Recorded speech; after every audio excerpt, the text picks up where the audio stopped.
ស្រឡាញ់ខ្មែរសា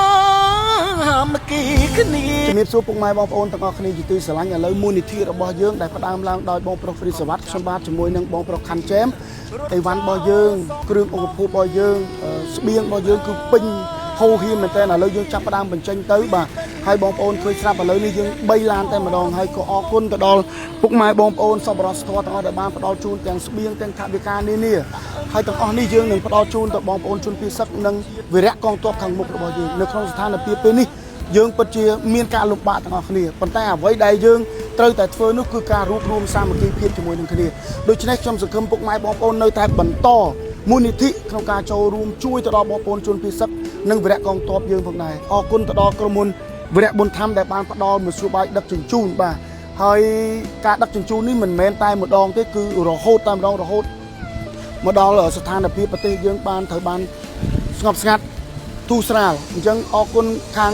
ក្រុមហ៊ុនវីរៈប៊ុនធម្មដែលបានសហការផ្ដល់ជូននៅមធ្យោបាយដឹកជញ្ជូនផងដែរជាចុងក្រោយខ្ញុំបាទសូមគោរពជូនពរទៅដល់វីរៈកងទ័ពជួរមុខរបស់យើង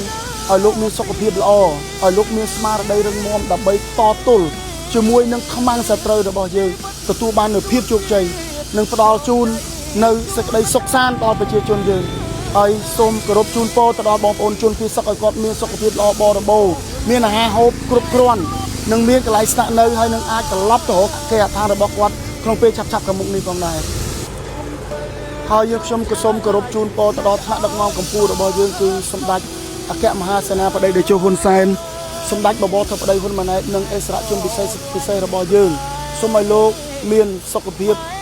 ល្អបរិបូរណ៍ស្មារតីរឹងមាំបន្តដឹកនាំជាតិមាតុភូមិមួយនេះប្រឆាំងជាមួយនឹងការឈ្លានពានរបស់បរទេសទទួលបាននូវភាពជោគជ័យត្រឡប់មករកភាពធូរស្រាលនិងសន្តិភាពជូនមាតុភូមិឡើងវិញផងដែរសូមគោរពអរគុណនៅសមរភូមិមុខដើម្បីក្តីសុខជូនជាតិខែមរា